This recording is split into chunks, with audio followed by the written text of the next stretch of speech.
Ohayo gozaimasu, everyone, and welcome to Memology 101.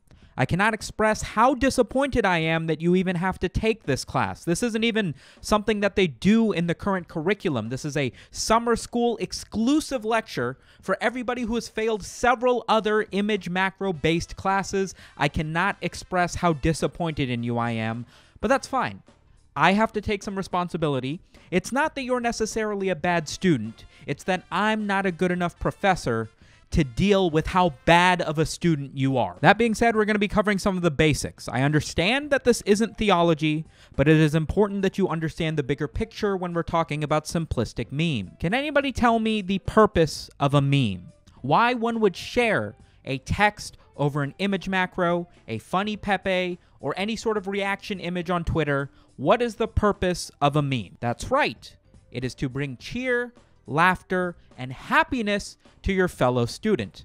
But how does one measure cheer, happiness, and laughter? How does one express their ability to enjoy a meme? Take notes, everyone. Today's lecture is on Kek. K-E-K. It is pronounced several different ways. They are all wrong. The only correct terminology is Kek, and I will fight the internet on this. Kek is the fundamental building block when it comes to most memes in the current day internet. It isn't exactly the thing that branches into every meme that you've seen, obviously, but a fundamental understanding of Kek is important to even know why memes matter. We'll begin our lecture at the only place that makes sense, as far away from the beginning of the origins of the word Kek as possible, i.e. the modern day. What is a modern Kek? How does one use Kek in today's society? It's actually very simple, and perhaps context is the easiest way to explain it.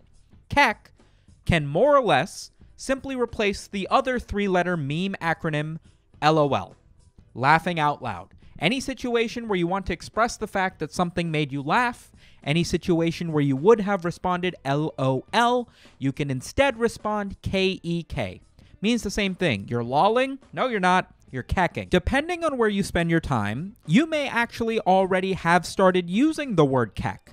In fact, if you're on Discord, Twitter, mostly on Twitch, hardly anybody will use the word LOL. What are you, 90? What are you, my grandpa? You don't LOL anymore. You kek. You KEK. Perhaps KEKW. Maybe you KEKW. KEKL. KEKG. These are all variations on the word kek. But why does it mean LOL? When did it start to mean LOL? Now that we've established that the modern interpretation of the word kek is effectively to replace the phrase LOL, you may come to appreciate the fact that the origin of the word kek was also effectively to replace the word LOL. In 1998, Blizzard Entertainment released a game by the name of StarCraft. You may have heard of it. It spawned numerous memes, such as Zerg rushing and you must construct more pylons. But the important thing we want to pay attention to how popular this game was is in 1998, when StarCraft released, they didn't have any language packs other than English. Blizzard Entertainment was not prepared for how successful this game would be in Korea, so Korean gamers were stuck with using a chat system that would only let them type in English American characters. Koreans don't use LOL, obviously. It doesn't mean anything to them because they're English characters. But what Koreans do have, which is effectively the same thing, is this symbol. It's the K sound, effectively. But when you repeat it several times over, it's an onomatopoeia for a repeated K sound, a k, k, k. And it's supposed to represent sort of like a stifled laughter, like a snickering, like a k, k, k, kind of like that. However, this symbol is on a Korean keyboard. It doesn't exist in English. So when Korean players in StarCraft wanted to express this LOL, they would type it out in English. K-E-K-E-K-E. Ke, ke, ke. And this was the Korean LOL. This was very important nomenclature back in the day. I mean, if you're talking to a Korean and you want to express the fact that you're laughing at the idea of them getting beat by a dude who's literally playing with his feet, I mean, you're going to need something to express that in the chat, right? This is literally a joke that people would use in StarCraft and say, I can beat you playing with my feet. Yeah, this is actually a thing that I don't know if they throw it around in Korean. Oh my God. Naturally, with how popular StarCraft became in Korea, Blizzard Entertainment did eventually release a Korean language pack, and so we saw much less keh, keh, keh, and more ke, but, you know, in Korean. So that's not to say that this meme had officially died by any means. Obviously, you guys have hindsight, so you know that. In 2004, Blizzard Entertainment would release another game, a very popular MMORPG by the name of World of Warcraft, which, if you know the game well enough, you'll know that there are two factions in World of Warcraft, the Horde and the Alliance, and the in-game universe has these two factions as enemies. And when the game originally released, and maybe currently, I don't know, it's 2023, I'm not playing World of Warcraft right now, you could not talk to the other Alliance. In fact, if you tried to type any message as a Horde player to an Alliance player, the text would be run through an in-game translator and kind of turn it into gibberish as a result. If you are playing as a member of the Alliance and a member of the Horde were to send you a message, specifically the message LOL, the in-game translator would translate that LOL to KEK, the first official recognized interpretation of LOL becoming Kek.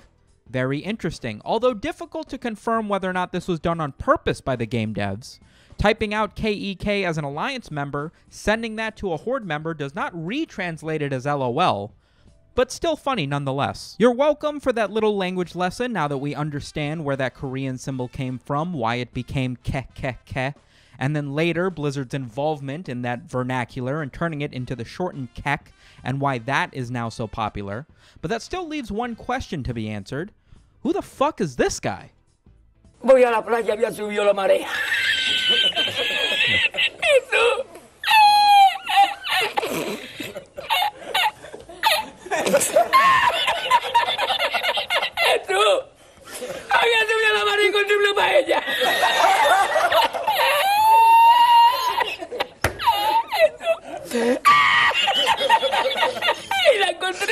The video you just watched is of a Spanish comedian who you might know as Laughing Spanish Guy. But his name is Juan Hoya Borjas, who I'm probably pronouncing incorrectly. However, his nickname in his culture was El Risitas, which means the giggles, and I'm sure you can tell why. If I can exude 10% of the energy and sheer happiness that this man exudes in a simple laugh, then I've accomplished more than I need to in my life. Before we go further into the story, I do have to give a quick shout out, a quick rest in peace, and F's in chat, as Juan sadly passed away at the ripe age of 65 due to health complications back in 2020.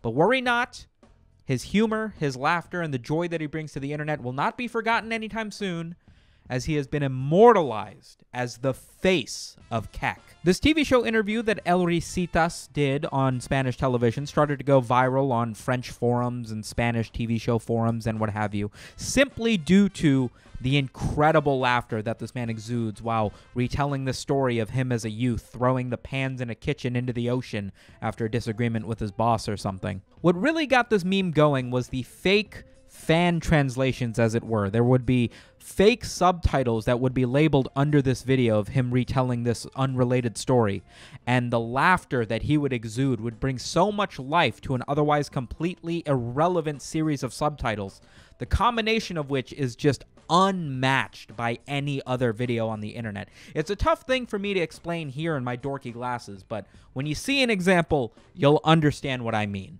Te llamo para que vaya a recoger las paelleras. Y me acuesto en su, ya para abrir el restaurante que era el arroz. Y me llama el cocinero. Risita, ¿qué? Ve por la paellera. Venga, que las 2 de la tarde ya están aquí. Mira, en bañador, en las chanclas. Todo despeinado porque no me dio tiempo nada ponerme las chanclas y el bañador. Voy a la playa, había subido la marea.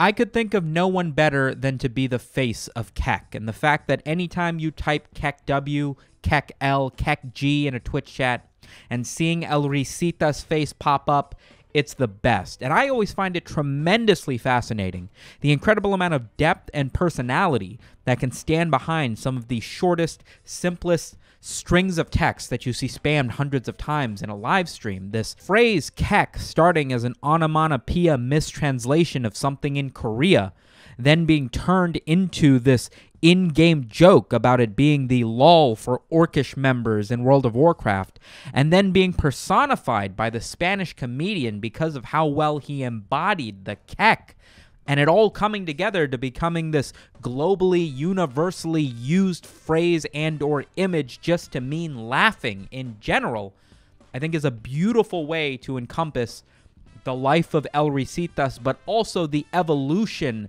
of our language on the internet. Miren, bañador, en las chanclas, todo despeinado porque no me dio tiempo nada ponerme las chanclas y el bañador. Voy a la playa, había subido la marea. Jesús. Había subido la marea y encontré una paella.